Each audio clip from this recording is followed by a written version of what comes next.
ለእንትኖች አሁን ለኢትዮጵያኖች ለምሳሌ ሹፌርነት መምተው በታክሲ ስራ በራይድ ስራ ምናምን መስራት የሚፈልጉ ካሉ በሱ ካምፓኒ መምጣት ይችላሉ። በእንደዚህ በካምፓኒ የሚመጡ ልጆች የመንጃ ፍቃድ አምጥተው በመንጃ ፍቃድ በሹፌርነት መምጣት ይችላሉ። በአሁን ሰዓት በረንብ አድርገው ከገቡበት እኔ እዚህ እየከፈሉ ከፊል ስፖንሰር እየጨመሩ ዝም ብለው ከሚሰሩ ኢትዮጵያ ሄደው በእንደዚህ አይነት በተሻሻለ ቪዛ መምጣት ይችላሉ።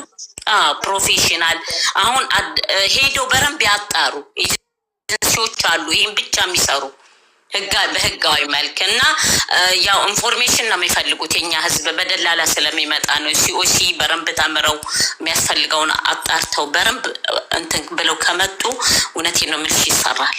ሳውዲ ላይ አሁን ኢንቨስት ማድረግ ታውቂያቸው ከሆነ እውነትነቱን ላጣራና ቪዲዮ ልስራላቸው። በጣም ብዙ ልጆች አሉ መጥተው መስራት የሚፈልጉ በነፃ ከሆነ የሚወስዳቸው ድርጅቱ።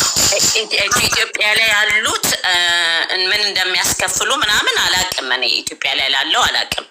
ያው ግን እዚህ ጋር እንትን ሲያይሽ ከሳውዲ ያለው ቢሮ በነፃ ቢያመጣ እንኳን ኢትዮጵያ ያለው ቢሮ ሳይጠቀም አይልክም። ስንት እንደሆነ እናይና ብዙ ልጆች አሉ መምጣት የሚፈልጉ ደላላ ሳይሄዱ በደላላ እኔ አሁን ይኸውልሽ በጣም የሚበሉት አቡዬ ብዙ ልጆች አሉ።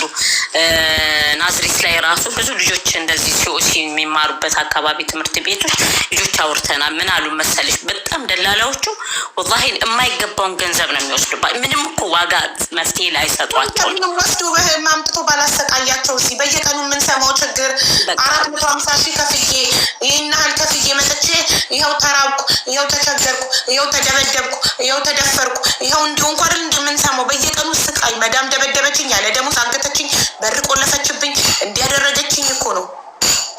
ይሄ ምንድነው? በደላላ ስለሚመጡ ነው። የማይከፈለውን ክፍያ ሲኦሲ አሁን 40,000 30,000 ብር ከፍለው ሲኦሲ እንግዲህ መንግስት የሚከፈለው 3,000 ከምናምን ነው 4,000 ምናምን ላይ አካባቢ ብቻ ነው የሚከፈለው። ግን ደላላ በውጭ እንትን ይላል። ኢትዮጵያ ላይ ደላላም እንዲበስ የገዛ ወንድሞቻችን እህቶቻችን ላይ በደል ማለት ወንጀል እየተሰራባቸው በገዛ ገንዘባቸው እነሱ ሆዳቸውን እያደሩበት በእነሱ ገንዘብ መከፈል የሌለበትን እየተቀበሏቸው እነሱ ራሳቸው ህዝቡ ነው እነሱ እንዲኖሩ ያደረጋቸው። ህጋዊ በቃ አለ ኤጀንሲ ጎግል ላይ ገብተሽ እንደዚህ ኤጀንሲ ሳውዲ እንደዚህ መሄድ እፈልጋለሁ አሉ ኤጀንሲዎች ስማቸው ስልካቸው ይመጣል። አንቺ ሄደሽ እዛ ቦታው ድረስ ማጣራት ግዴታ። ለምንድን ነው በደላላ የሚታለፈው? ለምንድን ነው? እሱም እኮ ነው እኔ ለመከላከል መሞከረው 3 ዓመት ሙሉ ጋፍ እዚህ አጋጣው ቲክቶክ ላይ መደክመው ምለፋው ህገወጥ ደላላ አትሂዱ፣ በህገወጥ ደላላ አትበሉ። ግን ያው አይሰሙም። ነገም ተበልተው ይመጣሉ። አይሰሙም። በህጋዊ ኤጀንሲዎች ሂዱ። መንግስት ፍቃድ በሰጣቸው ላይሰንሳቸውን ቢሮ ላይ በሰቀሉ ህጋዊ ኤጀንሲዎች ቢሮቸው ሄዳችሁ ህጋዊነታቸውን አረጋግጣችሁ ሂዱ ብዬ እነግራቸዋለሁ። ግን አይሰሙም። አየር ላይ ማጣራት ራሱ ትክክለኛ ነው አይደለም የሚለውን ራሱ ማጣራት ይቻላል። ይሄ እንደዚህ ያለ አንተ ትክክለኛ ኤጀንሲ ነው ሄደሽ እዛ በር ላይ የተለጠፈውን ሄደሽ ማቅረብ ትችያለሽ። ለምሳሌ በአካባቢ በወረዳ በአካባቢ የክፍለ ሀገር ልጆች አሁን ወደ 70,000 80,000 ብር ከፍለው በነፃ የሚመጡበትን ነገር ከ5,000 ከ6,000 አንደኛ ሆቴል ይወስዷቸዋል። ያልሆነ ነገር ራሳቸውን እየተደፈሩ በደላላዎች ተደፍረው አሁን ባለፈ አንዲት ልጅ ማለት ነው ያመጣት ደላላ ነው ደፍረዋታል። ቆንጆ ልጅ ናት በጣም ደፍረዋታል። እዚህ ስትመጣ እርጉዝ ናት።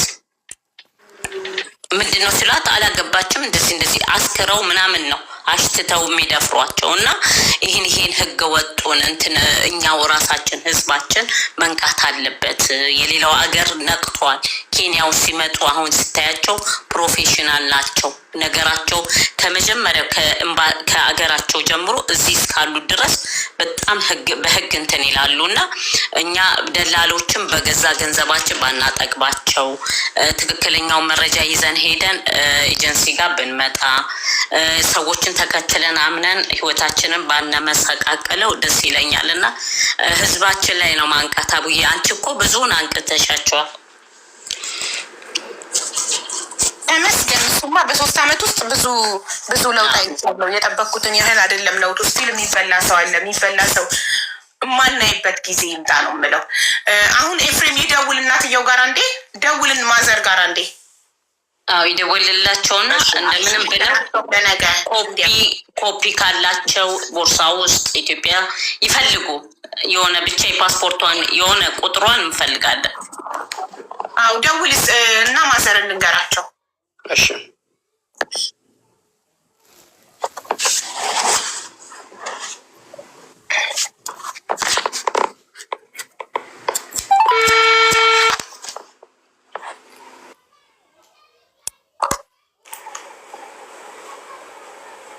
ኢሞ ላይ ነው የምትደውልላቸው።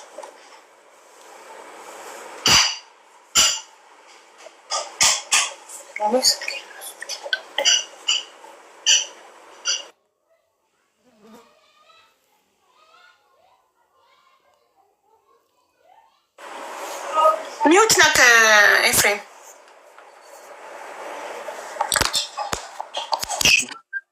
እሺ አበር እንዳውላልኝ።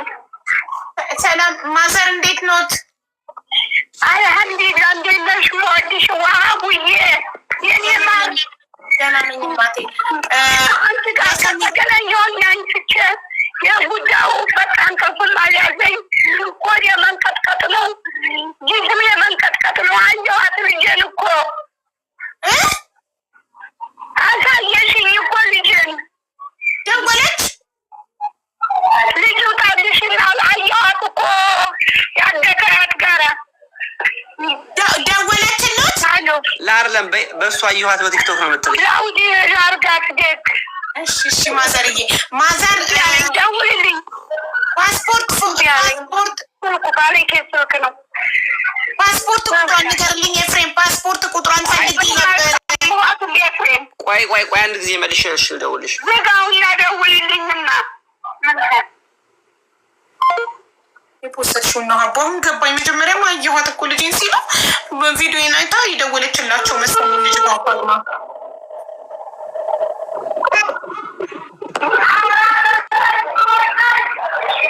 አሎ ሰላም ማዘር ይሰማል? አይሰማም። እንደው ፓስፖርት ቁጥር ያየኋት እኮ የእኔ ማርዬ። እሺ እናቴ ፓስፖርት ቁጥር አለዎት ወይ? የሰሚራ በላቸው። የፓስፖርት ቁጥር ከዚህ የለም ከኔ። እሺ ደሴ ኢሚግሬሽን ሄደው ማውጣት ይችላሉ? በመታወቂያዋ በቀበሌ መታወቂያ ኤምባሲ ፓስፖርት ቁጥሯን ይፈልጋሉ።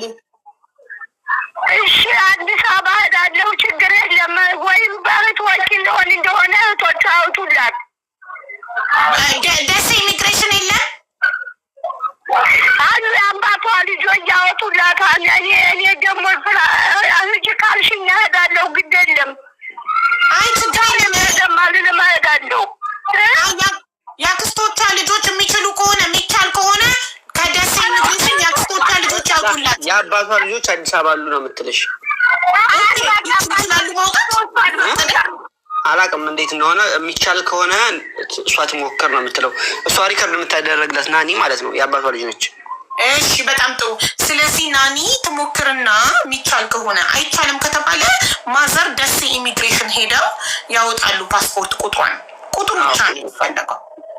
መርሃባ አላህ ይስዓድሽ፣ አላህ ከሰው በላይ ያርግሽ። ልጄን በእንክብካቤ ልጄ ትቀመጥ። ርቧትም እንደሆነ የሚያበላት ቢገኝ ንገሪልኝ። አንጀቴ እየተንሰፈሰፈልሽ ነው።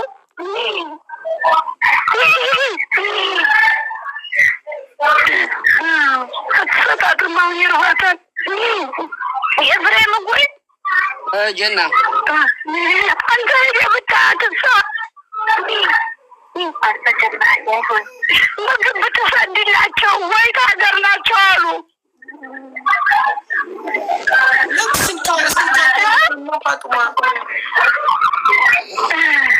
የት ሀገር ናት አሉ።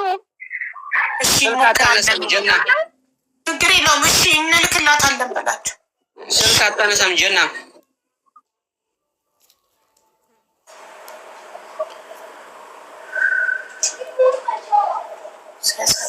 ይረባታል ብለው ያስባሉ።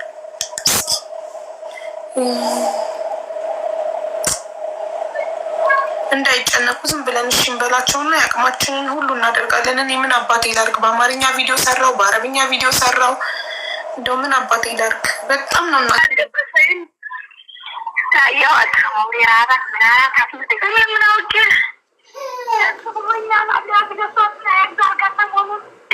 አሁን እደውልላት በላ እኔ እንደደውልላት አቡዬ ሀቢብቲ ሆይዬ ቁጭ ብዬ ነው ያደርኩት። እንቅልፍም አልተኛም። የኔ ማርዋዬ የልጆችሽ እናት ያርግሽ፣ ንግስትሽ ይብዛ፣ አላህ ንግስት ያርግሽ።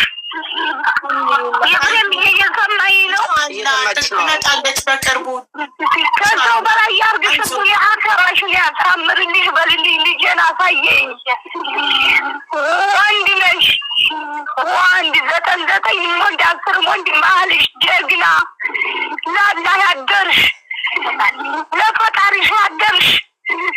በቃ የአንቺን ነገር እንግዲህ ወደ አላህ ነው እንጂ ወደ ማንም አይደለም። ወደ አንድ አላህ ነው። ጀዛሽን ጀዛክላት አላህ ይክፈልሽ ጀዛሽን። እኔ እንኳን አልከፍለውም ዱዓ አረግልሻለሁ። ግን አላህ የእናትም አባትም ካሉሽ አላህ የምትጠውሪያቸው አርግሽ። የእናት አባትሽ በረካ ይለፍሽ።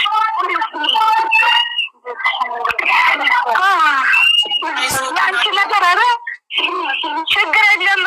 የሚጨርስ ከሆነ ይጨርሱላታል። የማይጨርስ ከሆነ ነገ ወደ አዲስ አበባ ገባለሁ። እኔ